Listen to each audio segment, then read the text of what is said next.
Yep, you guessed it, it's time for the hook of the week. Let's go see what we have in our bucket of useful treasures this week.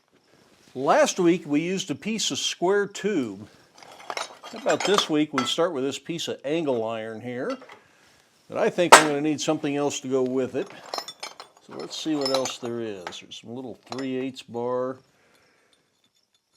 Who knows what that is. I'd like to find a few similar pieces in here. Now what I envision for this big piece of angle iron is something that will actually hang on the wall this way, and this will actually be a shelf, not really a hook, but don't worry, we'll make hooks out of something here. And I'm thinking that might be a place you can set your cell phone, although this is a pretty big cell phone, it doesn't fit real well, but maybe your wallet or keys or something like that. Across here, I thought it would be good to put a couple of little hooks. Now I could make one or two out of this piece of 1/8" flat bar, but it's not really enough to do 3 hooks, and that's kind of what I envision across here, 3 different hooks. Only one piece of 3/8 square bar, so that's probably out. No idea what that used to be. So that brings us down to some of these pieces of 1/2" square bar. I think I will take the longest one. I've got 3 pieces that match. We'll save that for a future project. So I think I'll take this piece of 1/2" square bar and draw it out into something I can make 3 little hooks out of. And for our shelf, I think I'm going to cut in a little bit on each side, upset the sides in just to give this some character on the sides of the back plate. And then I'm going to draw this out a little bit and try to curl it up so it's kind of dish-shaped on top, so things that you put in there might actually want to stay. And all this stuff goes back in the bucket.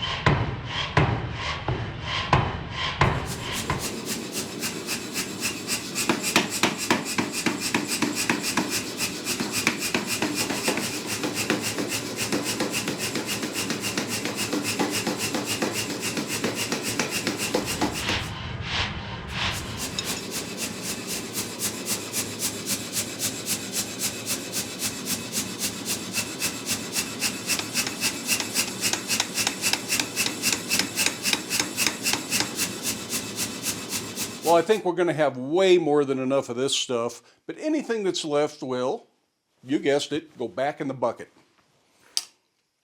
So I'm going to let this cool. I'll figure out how much I need for each of my little 3 hooks that I want to put on the bottom, and then we'll cut that, put the rest back in the bucket.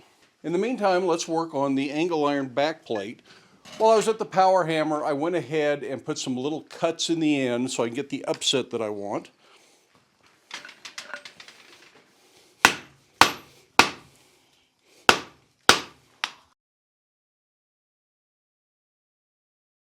I'm going to work off the heel of the anvil just so I've got room for my tongs.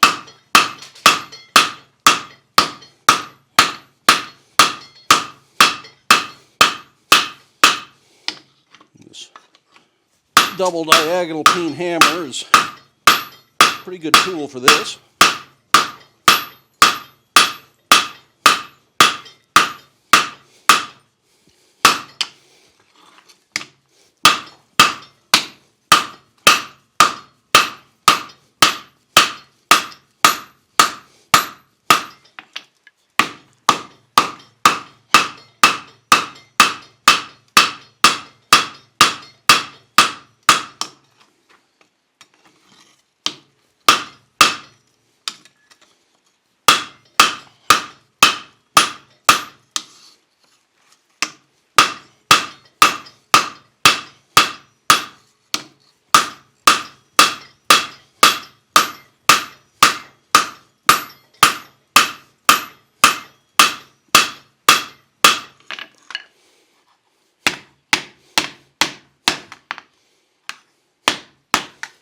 In the long run, this is going to have to fit tight up against the wall.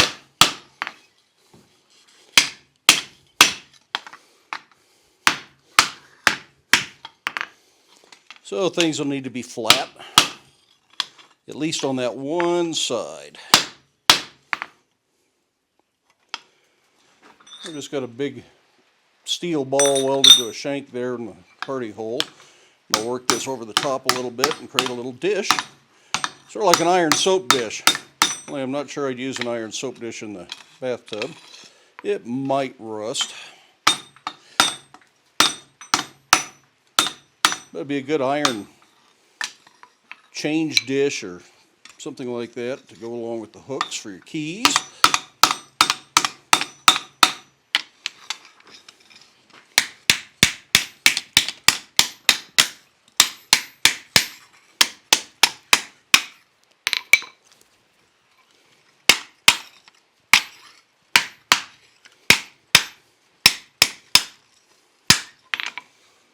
Something about like that is what I've got in mind.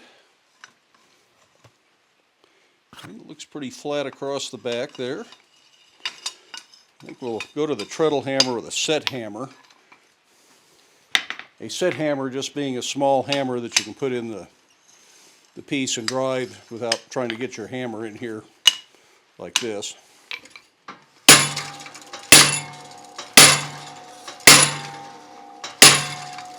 This will just help that lay down nice and flat on the back.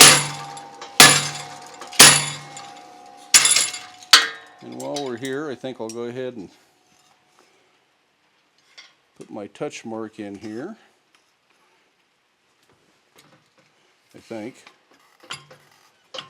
Yeah, that's not going to clear the back plate. So I'll have to do that at the anvil.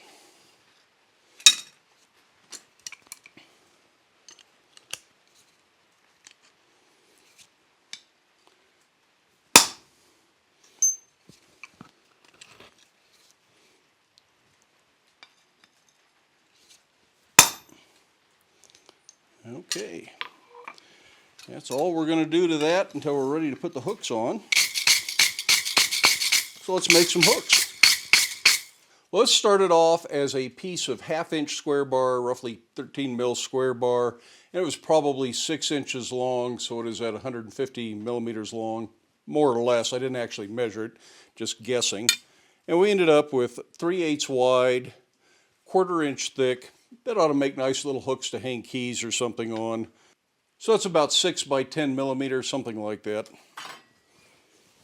And it ended up being 2 feet long, 24 inches long, or 61 centimeters long. So that's a pretty nice draw out for a piece of 1/2-inch bar. Sometimes if you don't have the material you need, you just have to make it out of the material you have. So how much do I really want to use for this? I don't think I want to try and make 3 hooks out of this bar. I think I might actually cut it in 4, maybe 5 pieces and save some for a future project. Put it back in our hook bucket and see what we end up with. So I think what I'm going to do here is I'm going to cut 4 5-inch pieces off. That's roughly 130 millimeters.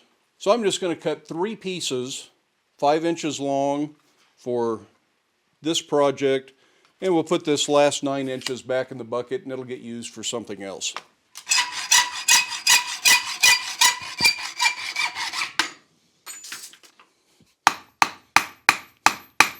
I'm going to draw these out to kind of a flat taper, parallel-sided.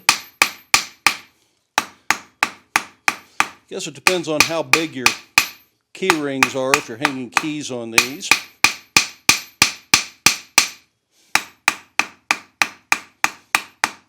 Round them up a little bit, make them look a little more refined.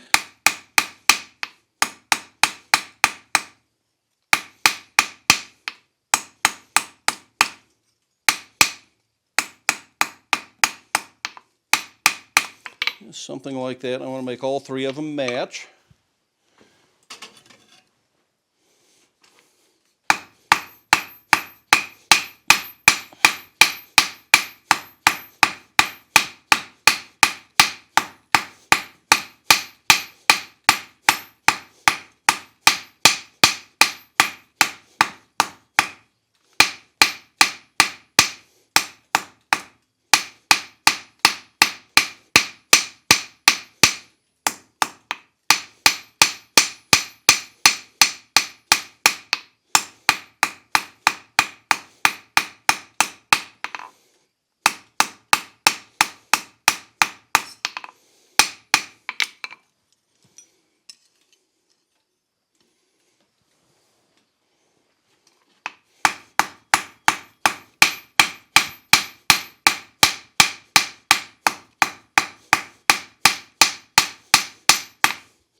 Those all look pretty good.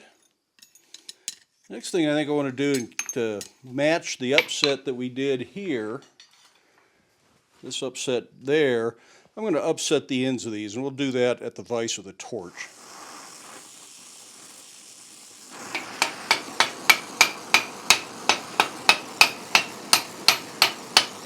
Just want to round that up a little bit on the top and lean it forward a little bit. It doesn't need much to look good.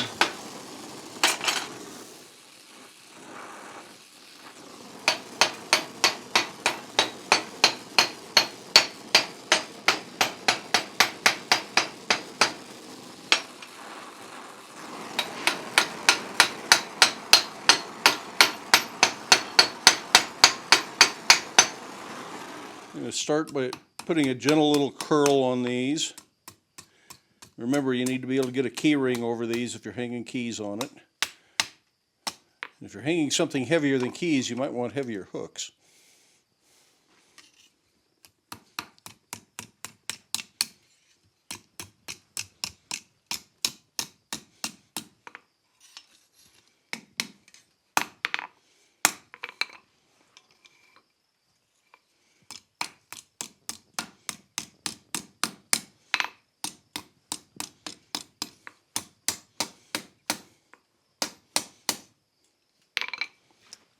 I'll just bend them in the vise of the bending fork here. If they bow a little bit, you can straighten them out on the back of the fork.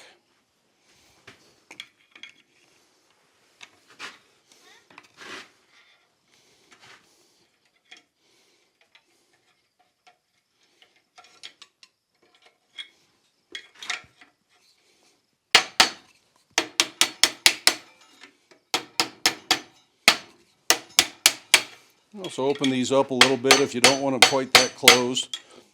It's really a pretty substantial hook for what I want, but it will do the job.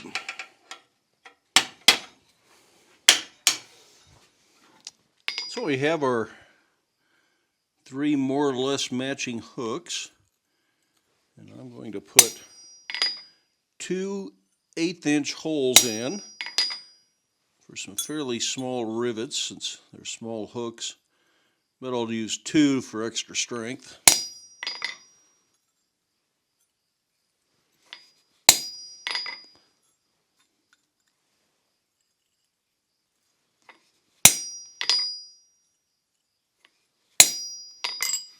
And then unfortunately I made a mistake when I put the touch mark in. That would put the hook there, and I like them better up here, I think. So I'm going to just cover the touch mark up with one of these. You won't even know it's there, and I'll redo the touch mark later. But these will go in about like that. This one's a little bit crooked. I may try to heat that up and fix it before we go too far.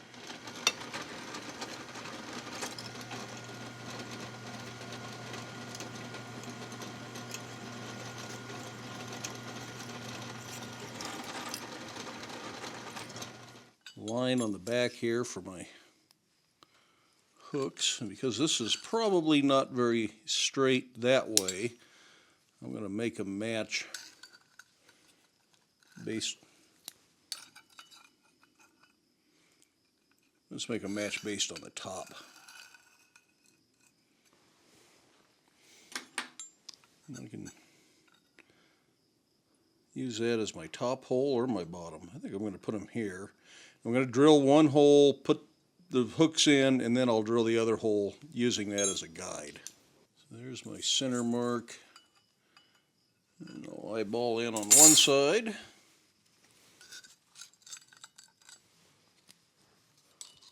make the other side match it.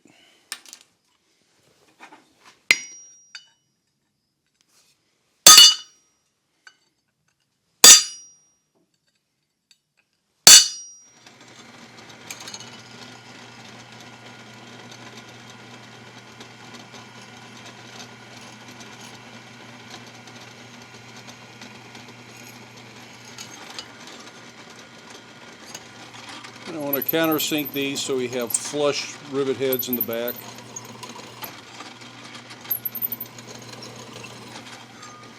Kind of like what we did with the last run of 3 hooks we did for a hook of the week. So I have an 1/8 inch by 5/8 long rivet. And that will go in there. I'm going to put this little block behind. And I'll use this as my backup block here, I think.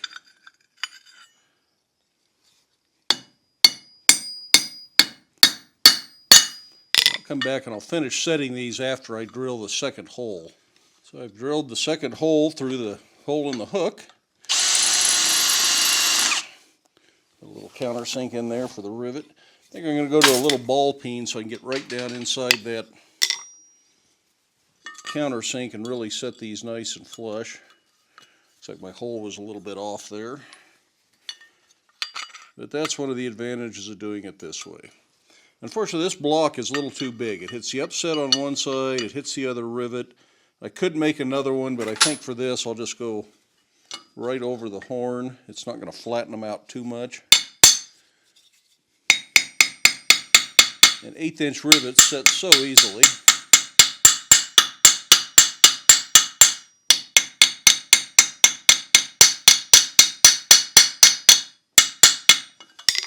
That makes a nice solid connection there.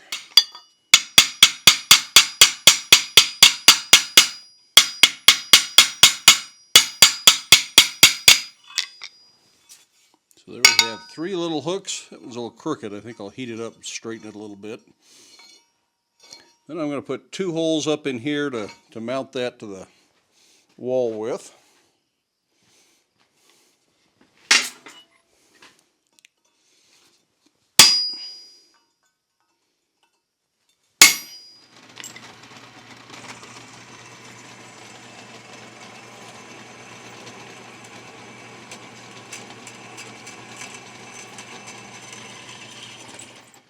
It isn't too hard to straighten a hook after the fact. Just don't stress your rivets out.